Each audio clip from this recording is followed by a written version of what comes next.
বিসমিল্লাহির রহমানির রহিম। আসসালামু আলাইকুম ওয়া রাহমাতুল্লাহ। সুপ্রিয় নবম দশম শ্রেণীর শিক্ষার্থীরা, আজকে আমরা তোমাদের পার্ট 6 এর বাকি সূত্রগুলো নিয়ে আলোচনা করব। সো আমরা পয়েন্টগুলি ফিরে যাই। বিগত ক্লাসে আলোচনার পর আমাদের কিছু অংশ বাকি থেকে গিয়েছিল। সেটা হচ্ছে আমি চতুর্ভাগ নিয়ে আলোচনা করি নাই, কোয়ান্টাম নিয়ে। আজকে আমরা কোয়ান্টাম নিয়ে একটু আলোচনা করব। দেন আমাদের এক্সারসাইজ 10 এর কিছু অংশ বাকি আছে, সেই বাকি অংশগুলো নিয়ে আলোচনা করব। তো প্রথমত হচ্ছে আমরা চতুর্ভাগের মধ্যে আমরা প্রথমটাকে বলি অল পজিটিভ। বা ফার্স্ট কোয়ান্টাম হচ্ছে অল পজিটিভ।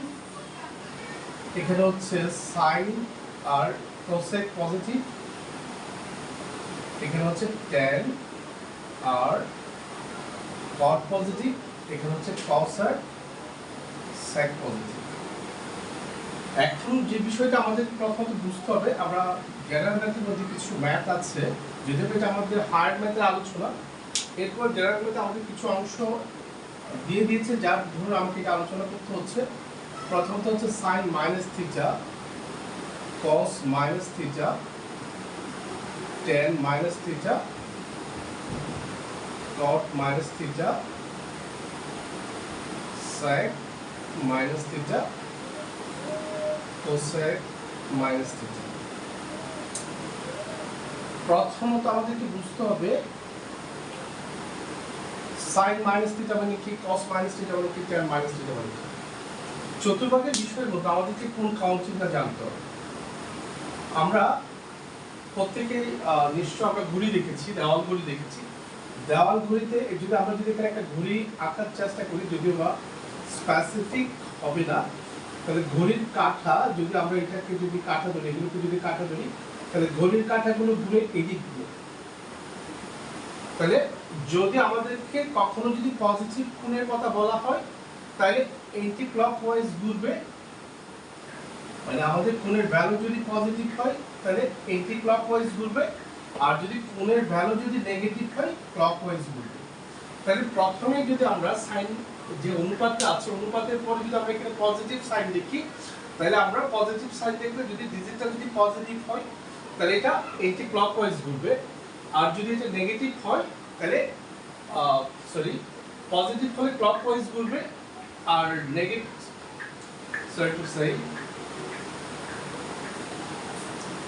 আবার স্কিপ করতে হচ্ছে। যদি আমাদের কোনটা যদি পজিটিভ হয় তাহলে সেই ক্ষেত্রে আমাদের এন্টি ক্লকওয়াইজ ঘুরবে, আর যদি নেগেটিভ হয় ক্লকওয়াইজ ঘুরবে। তাহলে প্রথমত আমাদেরকে দুটো বিষয় মাথায় রাখতে হবে, আমাদের কোনটা কি পজিটিভ নাকি নেগেটিভ। আমাদের কোন যদি পজিটিভ হয় তাহলে আমাদেরকে এন্টি ক্লকওয়াইজ ঘুরবে, ঘড়ির কাঁটার বিপরীতে ঘুরবে, আর যদি নেগেটিভ হয় তাহলে ক্লকওয়াইজ ঘুরবে, অর্থাৎ ঘড়ির কাঁটার দিকে ঘুরবে। সো আমাদের সবসময় কোন কাউন্টিংটা স্টার্ট হবে এই জায়গা। তো এখানে আমাদের প্রত্যেকটা অনুপাত ধরে নিলাম, এখানে প্রত্যেকটা অনুপাত আছে। আমি যদি বলি যে সাইন প্লাস থিটা, তাহলে আমাদেরকে এন্টি ক্লকওয়াইজ এই ফার্স্ট কোয়াড্রান্টে চলে যাবে, মানে এখানে চলে যাবে। আর যদি বলি সাইন মাইনাস থিটা, তাহলে এই কোয়াড্রান্টে চলে আসবে, চতুর্থ চতুর্ভাগে চলে আসবে। তাইলে প্রথমটা আছে সাইন মাইনাস থিটা।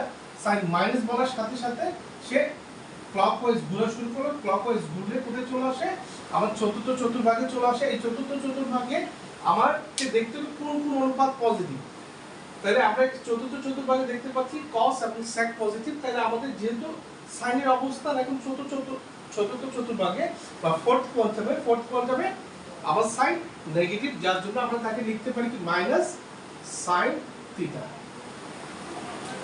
একইভাবে আমাদেরকে যদি বলা হয় cos মাইনাস থিটা, এই cos মাইনাস বলার সাথে সাথে ক্লকওয়াইজ ঘুরলে তাহলে আবার চতুর্থ চতুর্ভাগে cos পজিটিভ, যার জন্য এটাকে প্লাস cos থিটা। তাহলে যেহেতু প্রত্যেকটা রাশির আগে বা ডিজিটের আগে প্লাস থাকে, তাহলে যার জন্য আমাদেরকে প্লাস সাইনটা অ্যাপ্লাই করতে হলো। একইভাবে আমাদেরকে যদি বলা হয় tan মাইনাস থিটা, তাহলে tan মাইনাস থিটা, তাহলে এই চতুর্থ চতুর্ভাগে tan নেগেটিভ, অর্থাৎ এটা যেহেতু tan এর অবস্থান না, এখানে শুধুমাত্র cos এবং sec ছাড়া অন্য যে কোনো অনুপাত যদি আসে, প্রত্যেকটা অনুপাত কি হবে, নেগেটিভ হবে। তাহলে যার জন্য আমরা এটাকে কি করছি, মাইনাস tan থিটা করলাম। তাহলে কিভাবে মাইনাস cot থিটা, একইভাবে sec থিটা একইভাবে মাইনাস কোসেক থিটা। আমরা অনেকেই এইভাবে মনে করি না যে এটার আগে প্লাস আছে, এটার আগে মাইনাস আছে, প্লাস মাইনাস মাইনাস, তাহলে একইভাবে যদি আমরা ধরে নিলাম যৌক্তিক খাতিরে এটা প্লাস মাইনাস মাইনাস হলো, তাহলে এখানে প্লাস মাইনাস মাইনাস তাহলে এখানে প্লাস কেন হবে? যার জন্য এটা আমাদেরকে কোয়ান্টাম বুঝতে হবে, কোয়ান্টাম অনুসারে আমাদেরকে এটা এই কাজটুকু করতে হবে। এখন আমরা এটাতে একটা ম্যাথ সলভ করার চেষ্টা করি, যদিও তোমাদের জেনারেল ম্যাথ যারা আছে তাদের কাছে এই ম্যাথটা নাই, কখনো কখনো দিয়েও দেয়, তারপর যদি দিয়ে দেয় তাহলে সেই ক্ষেত্রে আমরা কিভাবে সলভ করবো? ধরে নিলাম আমরা সাইন 150 ডিগ্রি, যেহেতু আমরা এখানে হিসাব করেছি বা আমরা কাজ করেছি 90 ডিগ্রি পর্যন্ত নিয়ে, যদি কখনো যদি আমাদেরকে বলা হয় সাইন 150 ডিগ্রি তো 150 ডিগ্রি আমরা কিভাবে এটা সলিউশন করব বা এটা ভ্যালু কিভাবে বের করব? তাহলে এটাকে আমরা দুই পদ্ধতিতে বের করতে পারি। আমরা একটা হচ্ছে সাইন 150 ডিগ্রিকে লিখতে পারি 90 প্লাস 60, অথবা আবার লিখতে পারি সাইন 150 ডিগ্রি তাকে লিখতে পারি সাইন 180 মাইনাস মানে 180 মাইনাস 30। তাহলে দুই ভাবে আমরা এটাকে কি করতে পারি? প্রেজেন্ট করতে পারি। যদি আমাদেরকে বলা হয় sin 90 প্লাস 60, এখন এখানে একটা ব্যাপার আছে, এখানে আমাদেরকে আবার পরিপূরকের বিষয় জানতে হবে। কার পরিপূরককে? আমরা এখানে পরিপূরক হিসেবে জানবো sin এর পরিপূরক cos, তারপরে হচ্ছে তোমার cos এর পরিপূরক cosec এর পরিপূরক sec, tan এর পরিপূরক cot, এই বিষয়টুকু জানতে হবে। এখন পরিপূরক এটা কখন হবে? যদি আমাদেরকে এখানে 90 এর জোড় গুণিতক হয়, 90 এর জোড় গুণিতক হলে এখানে অনুপাত পরিবর্তিত হয়, পরিবর্তিত হবে না, বিজোড় গুণিতক হলে পরিবর্তিত হবে। তাহলে আমাদের প্রথমত আছে sin 90 প্লাস থিটা, তাহলে মনে মনে ধরলাম এখানে কিছু না কিছু না থাকলে একটা মনে মনে 1 আছে। তাহলে আমাদেরকে যদি জিজ্ঞেস করা হয় 90 কি জোড় গুণিতক নাকি বিজোড় গুণিতক, তাহলে আমরা দেখতে পাচ্ছি এখানে 90 এর বিজোড় গুণিতক, 90 এর সাথে বিজোড় সংখ্যা কি হিসেবে আছে? গুণ হিসেবে আছে। তাহলে আমরা আমাদেরকে দুইটা জিনিস জানতে হবে, কখনো যদি 90 এর জোড় গুণিতক হয় কোন কাউন্টিং এর ক্ষেত্রে, তাহলে 90 এর জোড় গুণিতক হলে অনুপাতের পরিবর্তন হবে না, যে অনুপাত আছে সেই অনুপাতে থেকে যাবে। আর 90 এর বিজোড় গুণিতক হলে অনুপাতগুলোকে আমরা এইভাবে পরিবর্তন করব, sin থাকলে cos হবে, cos থাকলে sin হবে, cosec থাকলে sec হবে, sec থাকলে cosec হবে, tan থাকলে cot হবে, cot থাকলে tan হবে। সো যেহেতু এখানে 90 এর বিজোড় গুণিতক, তাহলে আমাদের প্রথম কাজ হচ্ছে অনুপাত পরিবর্তন হয়ে যাবে, সাইনটা cos এ পরিণত হবে, তাহলে আমরা এটাকে কি করে দিচ্ছি? cos করে দিচ্ছি। আচ্ছা, এরপরে যে বিষয়টা বুঝতে হবে, আমাদের যেহেতু কোনটা পজিটিভ, তাহলে আমরা প্রথমেই বলেছি আমার কোন কাউন্টিং এই জায়গা থেকে শুরু হবে, এটা পজিটিভ কোন, এরপর এটা পজিটিভ কোন, তাহলে আমাদেরকে বলা হচ্ছে sin 90, তাহলে আগে আমরা sin থেকে 90 তে চলে যাব। এরপর বলা হচ্ছে কি আমরা এটাকে 60 কে থিটা হিসেবে কাউন্ট করব, এটা যদি প্লাস থিটা হয় তাহলে সামনের দিকে মুভ করব, মাইনাস থিটা হলে পিছনের দিকে অর্থাৎ ক্লকওয়াইজ মুভ করব আমরা। তাহলে এরপরে যেহেতু এটা প্লাস থিটা বা 60 কে আমরা থিটা হিসেবে ধরছি, তাহলে প্লাস থিটা হলে কোথায়? দ্বিতীয় চতুর্ভাগে বা সেকেন্ড কোয়ান্টামে। সেকেন্ড কোয়ান্টামে আমার সাইন যেহেতু পজিটিভ, সেকেন্ড কোয়ান্টামে সাইন যেহেতু পজিটিভ, ওই জন্য এখানে কোনো মাইনাস সাইন আসবে না, তাহলে আমরা প্লাস দেব বা প্লাস, যেহেতু প্রত্যেকটা সংখ্যার একটা প্লাস থাকে প্লাসটা অ্যাপ্লাই করতে হয় না, সাইন যেহেতু পজিটিভ তাহলে আমার এটাও পজিটিভ হিসেবে থাকবে, তাহলে আমরা এটাকে কি লিখতে পারি? cos 60 লিখতে পারি। তাহলে cos 60 ভ্যালু আমরা জানি হাফ অ্যান্সার। একইভাবে আমরা যদি অন্য পদ্ধতিতে করতে চাই, তাহলে sin 180 কে আমরা লিখতে পারি 90 * 2 -30, তাহলে 90 * 2 -30 সবকিছু আমাদেরকে হিসাবগুলো করতে হবে 90 হিসাবে। তো এখন 90 * 2 যেহেতু এখানে পজিটিভ, তাহলে আমরা এইভাবে কাউন্ট করব 90 আবার 90 মানে 180 টোটাল। 180 এর পর যদি প্লাস বলে, প্লাস থিটা বলে আমরা এন্টি ক্লকওয়াইজ মুভ করব, আর যদি মাইনাস থিটা বলে ক্লকওয়াইজ মুভ করব। তাহলে এখানে আসার পরে আমাদেরকে দেখতে পাচ্ছি মাইনাস থিটা, তাহলে আমরা আবার পিছনের দিকে ব্যাক দিব, অর্থাৎ এন্টি ক্লকওয়াইজ মুভ করব। এন্টি ক্লকওয়াইজ মুভ করলে আমার তাও কোন কক্ষপথে? দ্বিতীয় চতুর্ভাগে। দ্বিতীয় চতুর্ভাগে আমার সাইন পজিটিভ, যেহেতু সাইনের কোড, তাহলে আমাকে কোনো সাইন অ্যাপ্লাই করতে হচ্ছে না।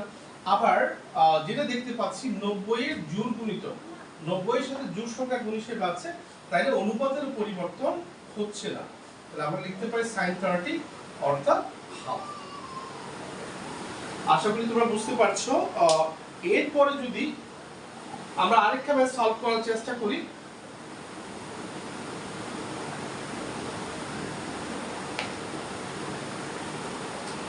ধরো তোমাদেরকে যদি বলা হয় tan 480 ডিগ্রি এ সলভ করার জন্য, তাহলে আমরা এটাকে সলভ করতে পারি। tan আমরা হিসাব করব 90 আকারে, 5 × 45, তাহলে সরি 5 × 45 হলো 450 ডিগ্রি প্লাস 30। সো এখন এই tan যেটা 445 আছে তাকে লিখতে পারি 90 × 5, 90 × 5 প্লাস 30। এবার একটু লক্ষ্য করো 90 × 5, তাহলে একটা 90, দুইটা, তিনটা, চারটা, পাঁচটা। এরপরে হচ্ছে প্লাস থিটা, প্লাস থিটা মানে হচ্ছে এন্টি ক্লকওয়াইজ। তাহলে কোথায় আমার দ্বিতীয় চতুর্ভাগে বা সেকেন্ড কোয়ান্টামে, সেকেন্ড কোয়ান্টামে আমার tan পজিটিভ নাকি নেগেটিভ, যেহেতু এটা সাইনের ঘর তাহলে tan নেগেটিভ, যার জন্য এখানে একটা মাইনাস সাইন আসবে। আবার একইভাবে যেহেতু 90 এর বিজোড় গুণিতক, tan থাকলে কি কটে পরিণত হবে, তাহলে এটাকে আমরা কট করে দিব। আর এখানে কি আছে 30 আছে, 30 বসাই দিলাম। সো 30 বসালে cot 30 এর ভ্যালু হচ্ছে কত, আমাদেরকে cot 30 করতে cot 30 এর ভ্যালু বসাতে হবে। আমরা জানি কি tan 30 ভ্যালু হচ্ছে 1/√3, তাহলে cot 30 এর ভ্যালু হচ্ছে কি শুধুমাত্র √3। এটাই অ্যানসার। তাহলে এইভাবে আমরা যে কোনো কোয়ান্টাম ম্যাথ দিলে আমরা এগুলো সলভ করতে পারবো, হায়ার মেথড আর জেনারেল মেথড যদি দিয়ে থাকে সেটাও সলভ করতে পারবো। আশা করি আমাদের 9.2 এর আর কোন সূত্র নিয়ে সমস্যা থাকার কথা 9.1, 9.2। এবার যেটা আলোচনা করতে হবে, আরেকটা জিনিস বাকি রয়ে যায় আমাদের, সেটা হচ্ছে এক্সারসাইজ 10। এক্সারসাইজ 10 এর মধ্যে আমাদেরকে কোন কিছু কন্ডিশন আছে। ধরো আমাদেরকে বলা হচ্ছে 60 ডিগ্রি কোণ আঁকার জন্য, তাহলে আমরা দেখা যায় র্যান্ডমলি অনেকে এই কোণ আঁকে, এইভাবে আঁকলো। এখন প্রশ্ন হচ্ছে এই র্যান্ডমলি যে কোণ এঁকেছে এখানে 90 তে ফিক্সড, এখানে আমরা 60 ডিগ্রি কোণ কাকে ধরবো, তাহলে 60 ডিগ্রি কোণ ধরতে গেলে আমাকে কন্ডিশনগুলো বুঝতে হবে, অর্থাৎ কোণের কন্ডিশনগুলো বুঝতে হবে। অর্থাৎ আমার এখানে এদিকে একটা কোণ আছে, এইদিকে একটা কোণ আছে। আমরা জানি 3 কোণের মান, 3 কোণের সমষ্টি, ত্রিভুজের 3 কোণের সমষ্টি হচ্ছে কত 180। তাহলে 180 থেকে আমার এটা ফিক্স 90 চলে গেল, আর 90 চলে গেলে আমার আর থাকে 90। এখন এই দুইটার মধ্যে কোনটা কত আমাকে ওইটাই বুঝতে হবে। তাহলে এটা বোঝার জন্য আমাকে কিছু শর্ত আছে, শর্তগুলো আমরা এখন জানবো। প্রথমত হচ্ছে যদি আমার কোণ যদি 30 ডিগ্রি কোণের জন্য, 30 ডিগ্রি কোণের জন্য শর্ত হলো আমার ভূমি বড়, ভূমি গ্রেটার দেন লম্ব। 30 ডিগ্রি কোণের জন্য ভূমি বড় হবে, লম্ব ছোট হবে। অর্থাৎ আমি চাইলে এই জিনিসটাকে এইভাবেও লিখতে পারি, আবার এইভাবেও লিখতে পারি, লম্ব লেস দেন ভূমি। আর 45 ডিগ্রি কোণের জন্য শর্ত হচ্ছে কোণের জন্য লম্ব সমান ভূমি। 60 ডিগ্রি কোণের জন্য শর্ত হচ্ছে আমার লম্ব গ্রেটার দেন ভূমি, লম্ব ভূমির চেয়ে বড়। অথবা এটাকে আমরা এভাবেও লিখতে পারি, ভূমি